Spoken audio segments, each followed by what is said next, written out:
Michelle Martin with Ag on Wheels, and today we find ourselves at Riddick Farms with Michael Riddick in Steele, Missouri. But something interesting, you told me that from this exact spot, I can be in 5 different states within 3 hours. Absolutely.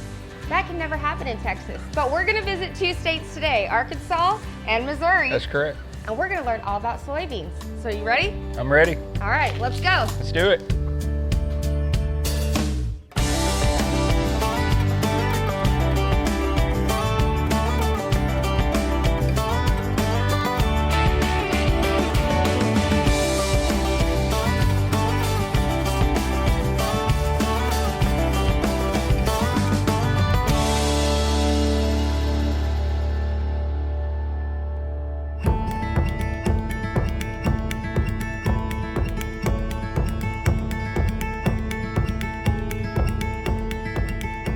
All right, Michael, now you're taking us out to this wheat bean field.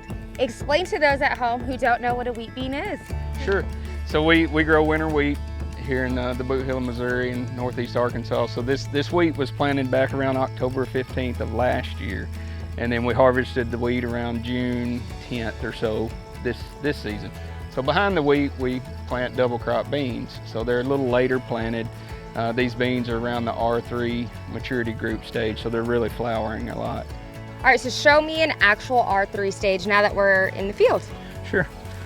So these plants here are flowering at the top. Okay. This top node, you have a cluster of flowers, so you start there and count down 1, 2, 3, and 4. 4 nodes down, we have these little small pigtails that will become pods in the future. All right, so farming is more than just you. You can't do it all by yourself. Sure. And so when it comes to applying these products and learning about new products, you make your team built tougher with your Syngenta rep. Tell me a little bit about how they help you.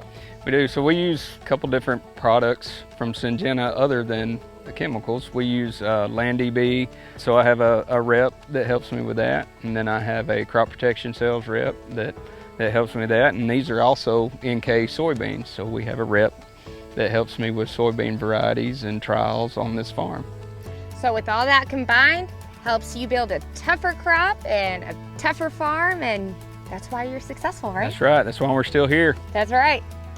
Every farmer has their challenges. So what challenges do you face growing soybeans? Probably some of the biggest challenges would be disease, pests, and then palmer amaranth. The pigweed is a big struggle for us in our area. So when it comes to soybeans, what kind of yield are you striving for, and does that Miravis Top help with that? Probably some of the biggest things with Miravis Top that we've seen is usually around a 6 to 8 bushel increase. We've done some different fungicide trials on our farm, and here for me, usually around 6 to 8 bushel increase. So it's got a great return on investment, which obviously in return helps us keep this farm going for the long term. Hey, maybe someone needs to tutor me on some return on investment, because I just seem to spend it and not make it. So.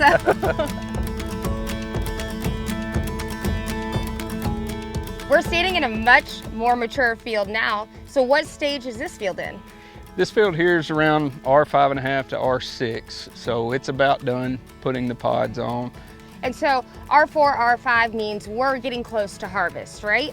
Yeah, R6 to R8 is kind of when the plant starts finishing up and shutting down. And I find it interesting, and maybe those at home would like to know, why is it that the field we were in is so much less mature? Obviously different plant dates, but why are you planting at different dates? Sure, so we have a lot of different variables. You know, weather is obviously a big thing for us. We like to start in Arkansas around April 1st. Missouri, we like to start around April 15th. This particular field this year didn't get planted until May 12th.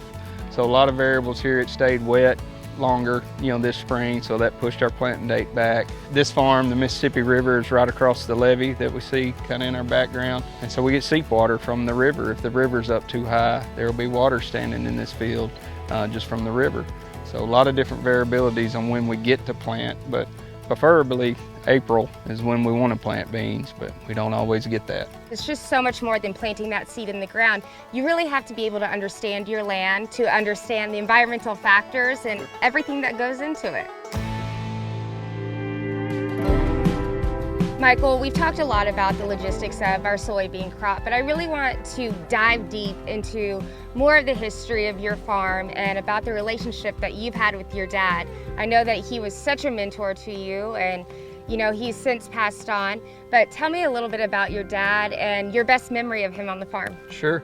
So probably the work ethic that he gave me would be the best memory even that I could have. I mean, we worked long hours together as I was growing up, and also, you know, being able to put a crop in and get it out with him over the years, I mean, obviously taught me to do what I do today, you know, but it also got to the point when I was 18 years old, I thought, man, I don't want this. This is a lot of hours, a lot of work. And so we actually didn't farm for about a 12-year period. And you know, I started our farm back up in 2012, but the things he taught me in the 80s and 90s have obviously got me where we're at today. You farmed, your dad farmed. Did your grandparents farm? They did. My granddad actually had a Massey Ferguson dealership, and he was part owner in a cotton gin there in town, and then he was able to acquire some land through the years. So yeah, he farmed and ginned and sold tractors for a living, all with an 8th grade education.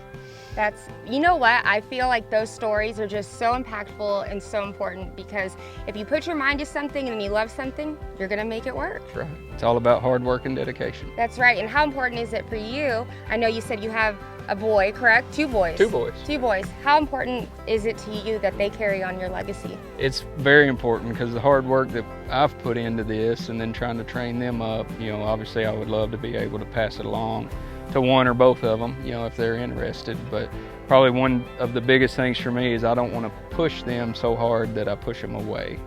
You know, I want to make sure that what I'm training them up to do, that they enjoy it, because you can't do this and hate it. You've got to love what you do, because That's right. It is stressful. And if it was easy, everyone would do it. Everybody'd still do it. But a lot of people think it's easy, and that's why we're here. We're showing the world that it's not that easy. That's right.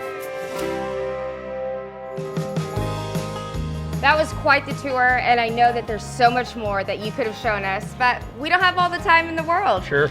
But I really appreciate it. But what I want to know is, we have your son here. This is Rhett. And your father mentored you, and you mentor your son. What is one thing that your dad taught you that you want to show to your son? It's definitely the work ethic.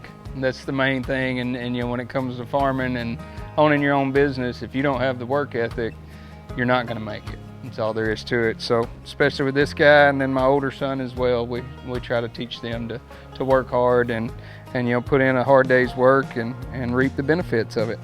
Well, thank you so much for telling me your story. I just think it's so important for, you know, everyone at home and everyone watching to know how important farming is and agriculture in general. And just as your soybeans help you make a living, and that Syngenta team helps your crops, you know, to be built tougher, your family is what builds you tougher, and it's Absolutely. Your backbone.